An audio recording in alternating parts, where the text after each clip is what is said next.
What's going on, everybody? Jesse Joan here. If you're new to the channel, welcome. If you've been here before, this video is gonna be a little different than what you guys might be used to. Basically, this is gonna be a tip video on how to fish as a co-angler, and this video in particular is gonna be how to pack to be a co-angler on a lake that you're very familiar with, or maybe even if you're a team partner and you don't find yourself in the back of the boat. In 2023. In an attempt to save some money for 2024 so I can have, good little fishing account saved up so I can fish whatever I want, whether it be a Bassmaster Open Series, Toyota Series, BFL Division, who knows. But I'm trying to save some money in 2023. My ultimate goal is to save as much as I can and win as much as I can. Still going to fish local tournaments as a boater, but going to travel and fish regionally as a co-angler. So I figured I'd bring you guys along. Not going to be filming in somebody else's boat. I have a huge pet peeve about that. I feel like a lot of guys put a lot of pressure on themselves at the BFL, ABA level. Not everybody, but some of them, they take it extremely serious. They really don't need a stranger in the back of their boat filming. I have a huge pet peeve about that. I think it's very unfair to the guy that's running the show. I can make him look like a total jerk if I really wanted to, no matter how nice of a guy he could be. I see some guys do that stuff on YouTube, and that's just not going to be me. I will not film in the back of a stranger's boat, sorry. But I am going to bring you guys along, give you guys some tips, recap my tournaments, and share as many tips as I possibly can. So every video is going to be laid out as a tip before we go, whether it be how to pack, how to save money, rider etiquette, what to do and what not to do. And those are going to be some types of tips I'm going to share in this video series. So please hit that subscribe button and let's get into it. So this video is going to be how to pack for a lake that you're very familiar with, whether you're going as a co-angler or maybe you're going as a team partner on your home lake. My main goal when I'm fishing on, as a co-angler on a body of water I'm extremely familiar with is to stay as organized as possible and be as efficient as possible. And the way I achieve this is by not packing a lot of stuff. I try to keep it as simple as I can, as light as I can.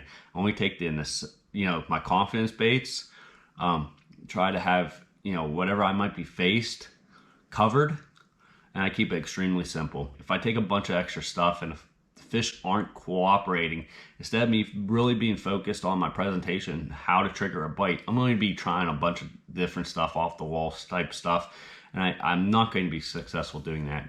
I know exactly 7, 8, 9 techniques I need to have with me, and all the stuff I need for those 8 or 9 techniques to be successful. If I can't catch them on one of those things, I'm probably not going to catch them. I jot down those 8 or 9 techniques. In this case, we're fishing Lake Norman. I'm thinking about a crankbait, a jerkbait, shaky head, a Nico rig, spinnerbait, a jig, a chatterbait, and then in the back of my mind, in case we have to fish offshore, I'm thinking of a drop shot. So when it comes to those types of things, I'm going to jot down those 8 or 9 techniques on a piece of legal pad. And then I'm going to just write down everything I need for those techniques. Shaky head, I'm going to take a pack of 3/16. That's what I typically use. I'm going to take a pack of 1/4 ounce just in case my boater's fishing a lot faster than I would like. I need my bait to get down to the strike zone a little bit quicker, or maybe we're fishing a little bit deeper.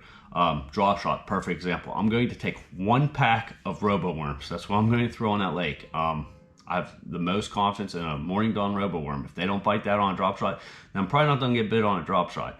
I'm going to throw inside that pack of robo worms. We'll actually go out to the garage and I'll show you exactly how I pack. I mean, it's going to be very, very simple. I write it down on a legal note, exactly, everything I'm going to need. I go out to my tackle shed, pack up my bag. The only other things I need to make sure I take are a pair of sunglasses, some call balls, and my life jacket. Other than that, I keep it extremely simple. Obviously, the stuff that I just mentioned is probably not going to work for you, depending on your style of fishing, what lake you're going to, time of year, stuff like that. But keep it extremely simple, because when you get out the lake, you don't want to be cluttered. You don't want to be wasting time trying to find something that you think you might have packed.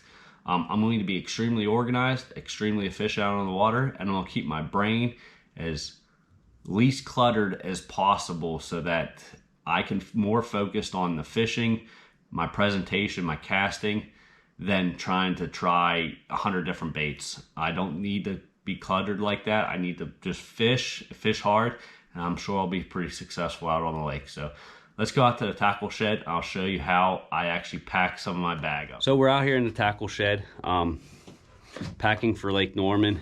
I'm gonna show you guys exactly how simple I keep my bags. One tip is I really like Ziploc baggies.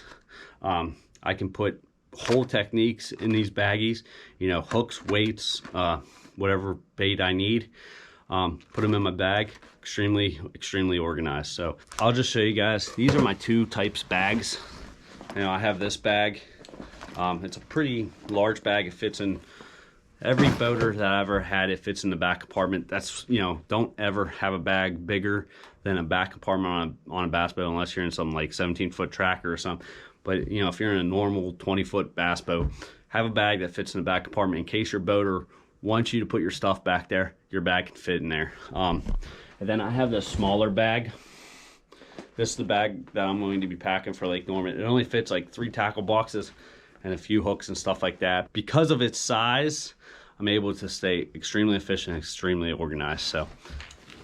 So this bag holds 3 tackle boxes. I already determined what 3 boxes I'm bringing. I made up a box of crankbaits. These are just like some winter crankbaits I really like. Some shad wraps, rock crawlers, square bills. You know, if you watch my crankbait video, it's basically those crankbaits are in this box. A few extra ones. Just a hodgepodge, you know, a couple shad colors in case I really think they're on worms. Taking a jerkbait box, you never know what type of jerkbait. You know, this is a pretty efficient box. This is my actual jerkbait box. I never know exactly, you know, what size jerkbait I'm going to want, or, you know, a deep diver versus a shallow diver, or what color. So I like to take all my jerkbaits with me, and then I'm gonna take all my trick worms with me in this box. So I'm gonna put those 3 boxes in there, and then we're just gonna go down the shopping list that I made. So one of the techniques that's on my, you know, on my watch list is a drop shot. On Lake Norman, the only drop shot that I need is Morning Dawn robo worms. You know, I need some hooks for them, and I need some weights. I'm going to take mostly 1/4 ounces, but I'm going to throw 1 or 2 16th ounce weights. And I'm going to open up the drop shot bag. I'm going to throw them right in there. I'm going to grab my pack of hooks, throw it in there, and boom, I'm done. That's all the drop shot stuff that I need to take. 1 pack of worms, you know, pack of hooks, pack of weights. I throw it in my bag, and I move on to what's next. Another technique is my Nico rigs. I got my green pumpkin. I'm gonna take a pack of watermelon just in case we go down to the dam. The water is extremely clear. I'm gonna take some black ones. You can see I already put my hooks and my weights in that pack of black ones. That's everything I need for a Nico rig. You know, just to keep myself organized, I'm gonna take a hefty Ziploc bag, and I'm good to go with my Nico rigs. As far as shaky heads, I'm taking 2 packs, 3/16, 1/4 ounce. Those are for those trick worms I have in there. Good to go. So another thing I made up was, it's probably a little overkill for me, but I'm gonna take a baggie full of chatterbaits. I'm taking 2 or 3 spinnerbaits with me. There's actually 3 of them. I got 3 here, and I got 1 tied on already. I'm just gonna shove them in this baggie with my chatterbaits. You know, so when it comes to, you know, moving, vibrating baits, spinnerbait, jerkbait, or spinnerbait, chatterbait, right there in this bag, putting them in my bag. And one more thing I need, some jigs. I'm taking, you know, 3 brown ones, 2 black and blue ones. I'm gonna take a pack of chunks that I can use on either or. I'm gonna grab my Ziploc baggie. Put them in there, boom, jigs are done. So I'm gonna do this with all those 8 or 9 techniques I was telling you about. I'm gonna put them nice and neat in my bag. I'm going to have a lot of room. Everything is nice and neat, easy to find. If you want to label the baggies, be my guest if that helps you be more efficient on the water. But I keep it that simple, guys. So, you know, everything's gonna go in this bag. You know, I'm all packed up, ready to go to Lake Norman. And I bet, you know, I'm probably not gonna be missing too many baits when I get out there. You know, it does happen. You get out on the lake and you know, you wish you had something that you didn't bring. You know, that's going to happen. But you know, it's nearly impossible to take everything with you. You know, I thought very, very long and hard while I'm at work about what baits I need to take. I write everything down every time I have a thought. Oh, and one other thing that I'm gonna take is some single swim baits. Take a pack of hooks with me, you know, just in case. That was one thing I thought about. You know, and while I'm in my tackle room, I kind of look around, see what else I might want to take. And honestly, guys, that's about it. So next time you'll hear from me is when we get back from Lake Norman. Hopefully I'm showing you guys a big old trophy. So stay tuned. Let's see how we do. Back from North Carolina, my ABA on Lake Norman. First one of the North Carolina division it went pretty well. Caught a bunch of fish. I definitely figured out 2 ways of getting bites. It was kind of a challenge. There's definitely some things that happened in the tournament that was pretty interesting. I drew a boater that actually, I drew him a couple years ago and won out of the back of his boat. So I was a little, you know, nervous about getting in the boat with him because I wasn't sure if there was going to be any hard feelings there or not. But it was actually turned out to be a great day. We both caught him very, very good. Obviously, we wanted to catch him better. Neither one of us won, but we both got checks. That's right. Tournament number 1 got me a check. He had like a 2-pronged approach of fishing shallow with power fishing baits and then fishing out deep. You know, he was a notorious deep fisherman, and that kind of made me nervous. I really thought I was going to have to take advantage of when we would fish shallow. I really thought that I needed to catch my fish during that time. I got lucky and was able to figure out a way to get bit offshore behind him, even though he was using live scope. I was still able to catch some fish, so it was a good day. Without, you know, telling you too much about what he was actually doing, because I don't, you know, it's not my place to tell you guys what he was doing, so I'm not going to mention any names or techniques that he was doing. We did start off up shallow, trying to take advantage of a shallow morning bite. He was power fishing, and I really thought that if I finesse fish through a shaky head through a Nico rig, I could probably catch me a fish. I thought that was key while we were up shallow, because I wasn't sure how much shallow fishing we were going to be doing. Unfortunately, he was just fishing way too fast to make some of that work. I ended up having to pick up a DT6, start throwing around, and ended up catching my first keeper. Then we went out offshore, and this was pretty interesting. I actually, you know, the only thing I really took with me to fish offshore was a drop shot. So I had to cut my Nico rig off, tie on a robo worm, and started dobbling around. Well, he ended up setting the hook right when I was like mid-cast. So I grabbed the net and then decided to, you know, throw my drop shot off the side of the boat. Always try to keep your bait in the water at all times, even if you're netting a fish for your boat, or don't ever just reel your stuff in. Be mindful, because you also don't want a fish to grab your stuff and rip your rod off the side of the boat, but you know, try to keep your bait in the water and generate a bite that way. So I flipped my drop shot off the side of the boat while he was fighting a fish, grabbed the net, netted his fish, and then went to pick up on my rod, and I had one on. So I set the hook, and in my mind, I started trying to come up with a theory of why that might have happened. I really think when he was pitching to some fish he saw on live scope, they were schooled up, and when he was fighting them towards the boat, more come with them. Instead of turning around and going back to where they come from, they kind of just sunk down underneath the boat and ended up, you know, grabbing my drop shot. That's kind of what was my theory on why I got bit. So a few minutes later, he hooked up again. This time my bait's way out away from the boat, so I hurry up, reeled in, made a flip right off the side of the boat, went up, you know, left my belt wide open so my line would sink down, grabbed the net, netted his fish, you know, gave him a fist bump, I picked up on my rod, and I had my line was swimming off, set the hook.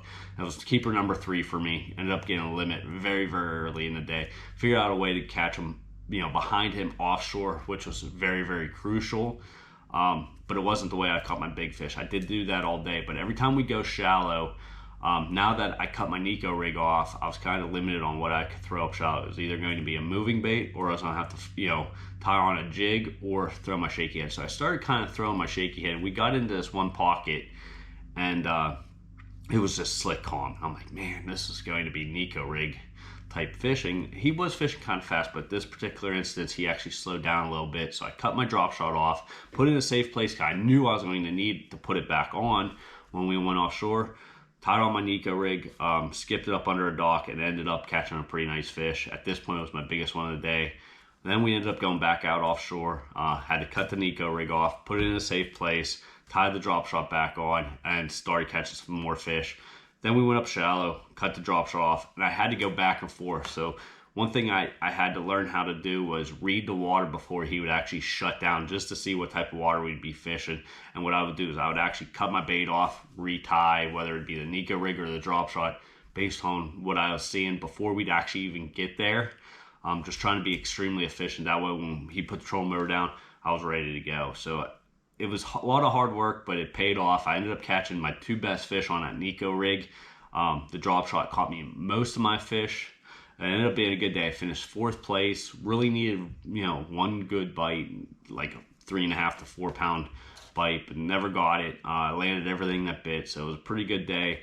And one tip I have for you guys, like I said, don't be lazy. If you feel that you really need to be throwing something based on the conditions, even if you just cut it off and you tied something else on, if you feel like what you just cut off was the deal, tie it back on. It only takes 30 seconds to tie on a bait. If you only have one spinning rod with you and you need to be throwing a drop shot and a Nico rig, don't be lazy. If you have to cut it off every time, it could have been extremely just as easy for me to just throw that drop shot up shallow, but I would never been able to skip in some of them places. And I don't know if I ever catch those 2 big fish that I ended up catching on a Nico rig that really put me up there in check range. So if you're in that situation, then you just have to do what it takes. So I appreciate you guys watching. If you found this video useful, leave me a comment down below, and we'll see you next time. The next tournament that I'm fishing as a co-angler will be next month on Lake Gaston. That one's going to be interesting because I've actually only ever been on Lake Gaston one time, and when I fished that day, my boater's motor blew up, so we actually fished right beside the boat ramp the entire day, so I actually never got to see the lake. So that video is going to be how to pack for a lake that you're not very familiar with, and there's going to be a lot more work involved, so we'll see you there.